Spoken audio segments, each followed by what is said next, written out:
है दोस्तों, मैंने आपको यहाँ तक आपने नोट किया होगा। अब कंपनी के व्यापारी बंगाल के शिल्पी एवं कारीगरी एवं अन्य विक्रेताओं पर दबाव डालकर उनसे औने पौने दाम में वस्तुएं प्राप्त करने लगे। यहाँ तक आपने नोट किया होगा। मैं पीछे भी आपको दिखा देता हूँ। ये टॉपिक आपको पलासी के युद्ध का परिणाम और ब्रिटिश को प्राप्त लाभ, इस टॉपिक को आपको नोट कराया। अब इसके बाद ये आता है यहाँ से पॉइंट, नए नवाब एवं ब्रिटिश कंपनी के बीच मतभेद। 1760 में नवाब का परिवर्तन, परंतु शीघ्र ही ब्रिटिश कंपनी और मीर जाफर के बीच मतभेद उभर कर आए, क्योंकि नवाब ब्रिटिश कंपनी को ब्रिटिश अपेक्षाओं को पूरा नहीं कर पा रहा था। अतः नए गवर्नर वेंसिटाट ने नवाब मीर जाफर के दामाद मीर कासिम के साथ एक गुप्त संधि कर ली, जिसके तहत उसे नए नवाब के रूप में स्थापित कर दिया गया और मीर जाफर को पेंशन देकर कलकत्ता भेज दिया गया। मीर कासिम एवं ब्रिटिश कंपनी के बीच मतभेद तथा बक्सर का युद्ध।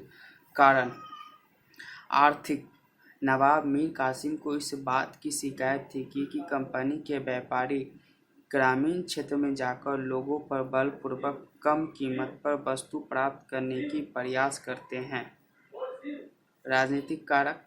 नवाब मीर कासिम स्वतंत्र शासक बनना चाहता था। इस उद्देश्य से उन्होंने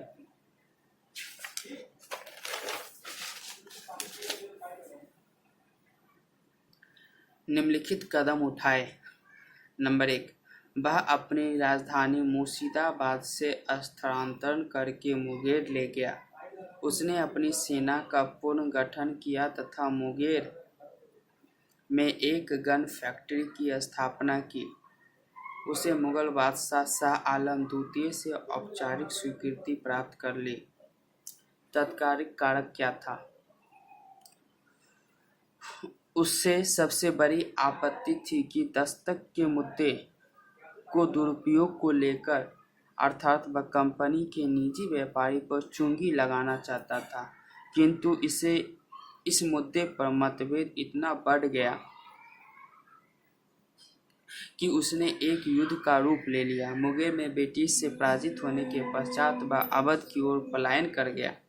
घटनाक्रम आगे अवध के नवाब शुजाउद्दौला एवं मुगल बादशाह शाह आलम द्वितीय के साथ मिलकर वह बक्सर के युद्ध में उतरा।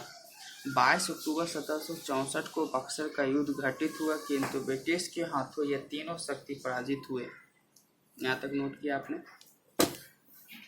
बक्सर के युद्ध का महत्व।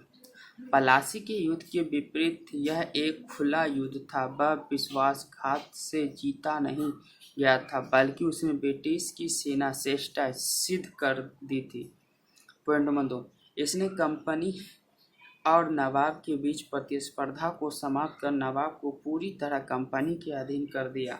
बक्सर के युद्ध के पश्चात ब्रिटिश कंपनी व्यवहार में एक व्यापारिक कंपनी से राजनीतिक शक्ति के रूप में ढल गई।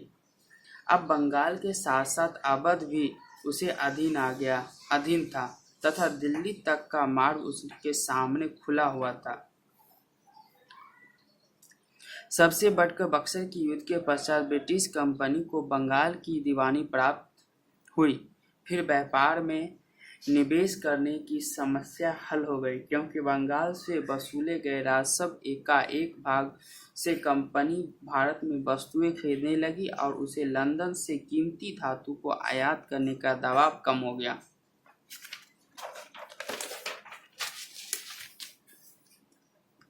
देखिए, क्वेश्चन फिर आ जाता है कि पलासी के युद्ध के परिणाम की पुष्टि बक्सर के युद्ध ने कर दी। व्याख्या कीजिए।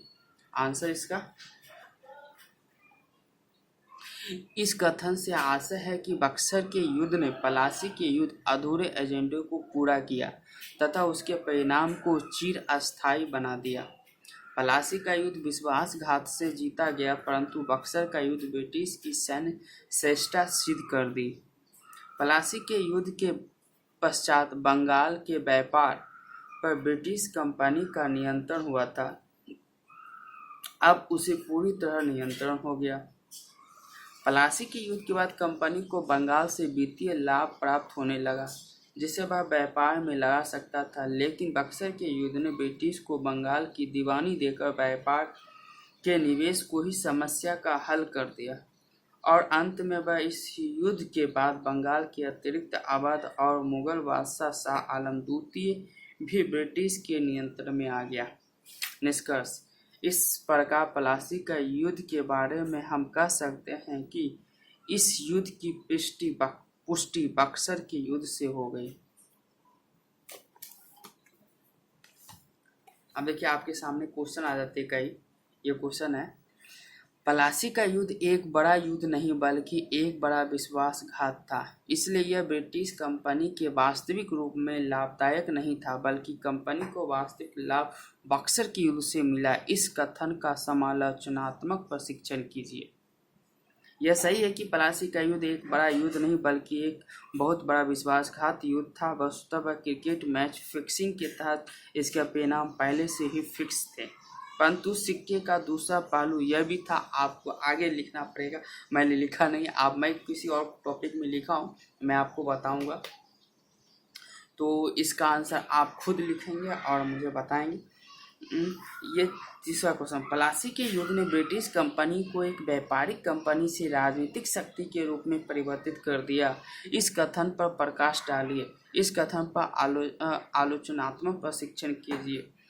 आलोचनात्मक और प्रकाश दो अलग बात हैं, दोनों को आपको लिखना होगा कि किस प्रकार में लिखना। प्रकाश डालिए ये अलग है, आलोचनात्मक परीक्षण कीजिए ये भी बात अलग है।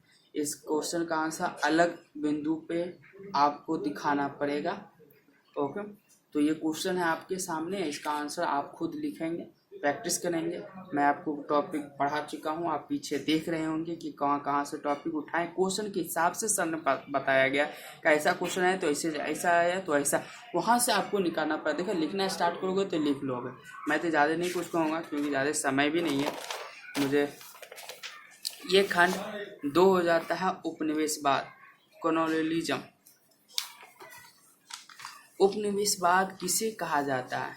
पहला, 16 से 17वीं सदी के व्यापारिक क्रांति के मध्य जब यूरोपीय देशों ने विश्व के विभिन्न क्षेत्रों पर अपना प्रत्यक्ष अथवा अप्रत्यक्ष नियंत्रण स्थापित कर जब उस क्षेत्र का आर्थिक दोहन अपने हित में करने लगे तो उस क्षेत्र को उपनिवेश कहा जाने लगा। जिस क्षेत्र का आर्थिक दोहन किया जाता वह उपनिवेश कहलाता। जो देश दोहन करता उसे मातृ देश अथवा महानगरीय राज्य कहा जाता। समझ गए आप? प्रत्यक्ष एवं अप्रत्यक्ष उपनिवेश में क्या अंतर है? अप्रत्यक्ष निवेश उपनिवेश संबंधित क्षेत्र में मातृत्व देश द्वारा एक फैक्ट्री स्थापित कर आसपास के क्षेत्र से वस्तुओं की खरीदारी की जाती है। इस संदर्भ में बल प्रयोग का विकल्प खुला रहता है। इस तरह उपनिवेश पुर्तगीजों के द्वारा स्थापित किया गया।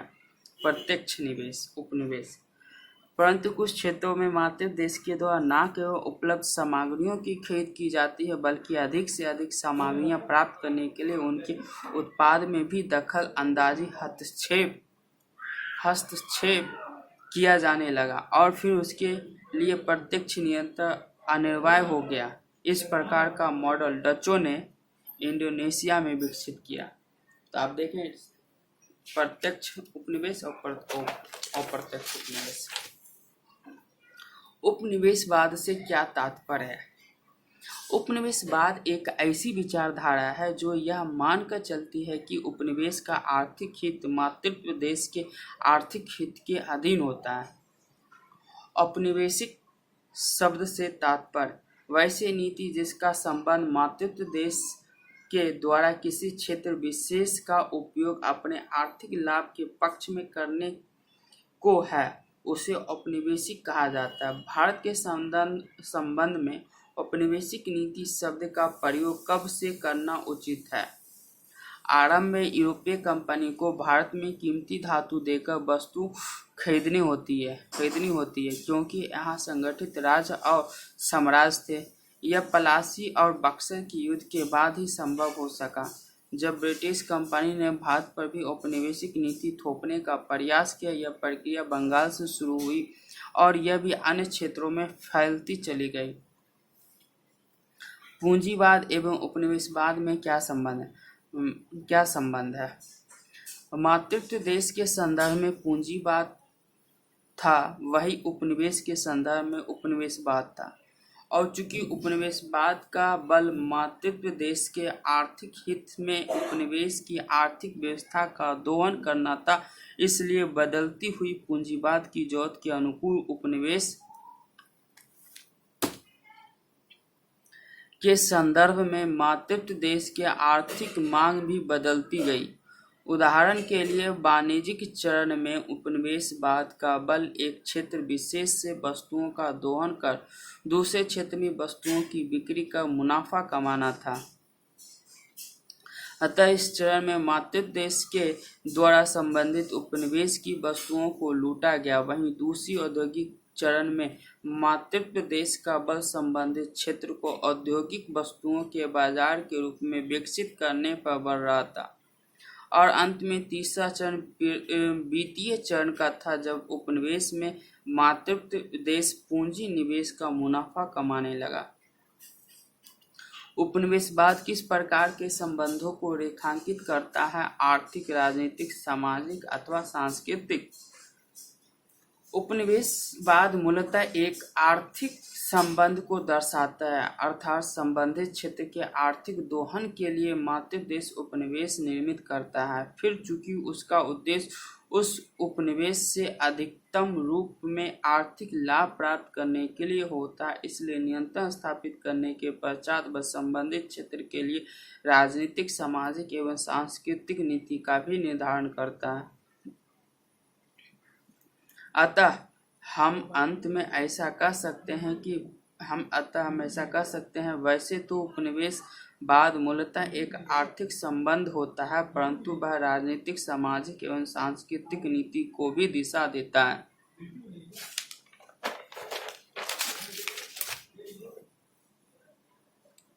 देखिए, पेज पे पलट रहा हूँ, आपको भी पलट के लिखना है।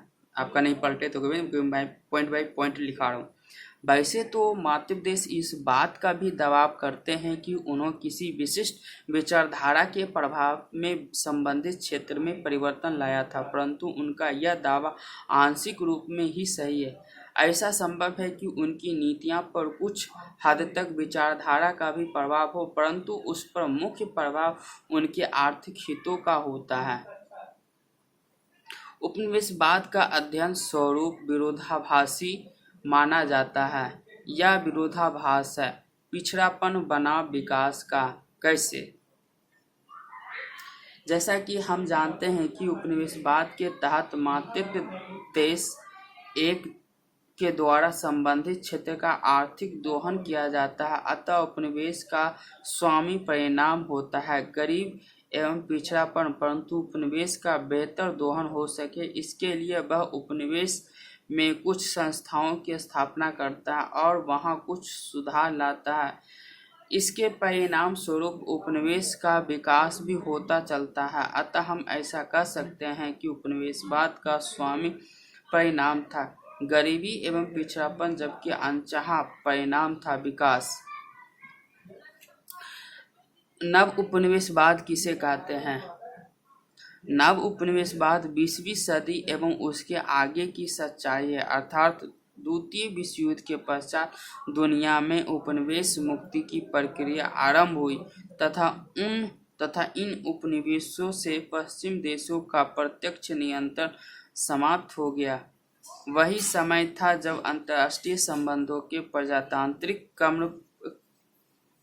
क्रम पर भी बल दिया गया। अतः अब पश्चिम देशों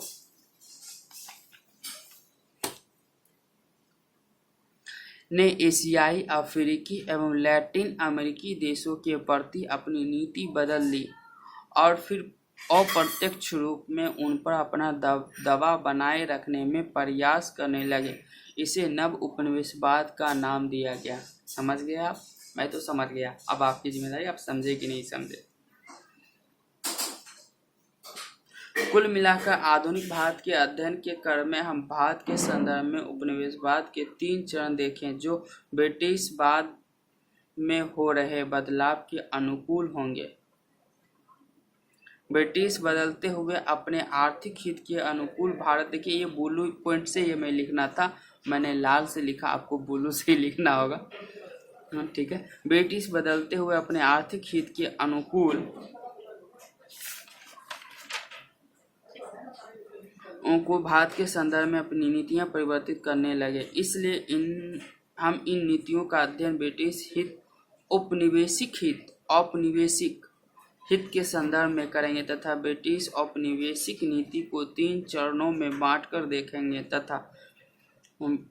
तथा वाणिज्यिक चरण 1757 से 1813, औद्योगिक चरण 1813 से 1858 और वित्तीय चरण 1858 के पश्चात हम निम्नलिखित डायग्राम के माध्यम से भारत के संदर्भ में ब्रिटिश नीति की व्याख्या करने का प्रयास करेंगे। उपनिवेशवाद, वाणिज्यिक चरण 1757 से 1813, ये टॉपिक आपको हम अगले वीडियो में बताएंगे। और यहाँ से मैं आपको बताऊंगा क्या क्या प्रॉब्लम है, कैसे कैसे आपको लिखना पड़ेगा। सांस्कृतिक नीति, पक्षपात को प्रोत्साहन। तो दोस्तों आप इसे मैं कल आपको बताऊं, क्योंकि ज़्यादा बड़ा वीडियो हो जाना लोगों के लिए कठिनाई हो सकती है। आप नोट तैयार करते जाएंगे और हमारे वीडियो को लाइक, सब्सक्राइब और शेयर करना ना भूलें। ज़्यादा से ज़्यादा तक लोगों तक शेयर करें, कमेंट भी कर सकते हैं आप।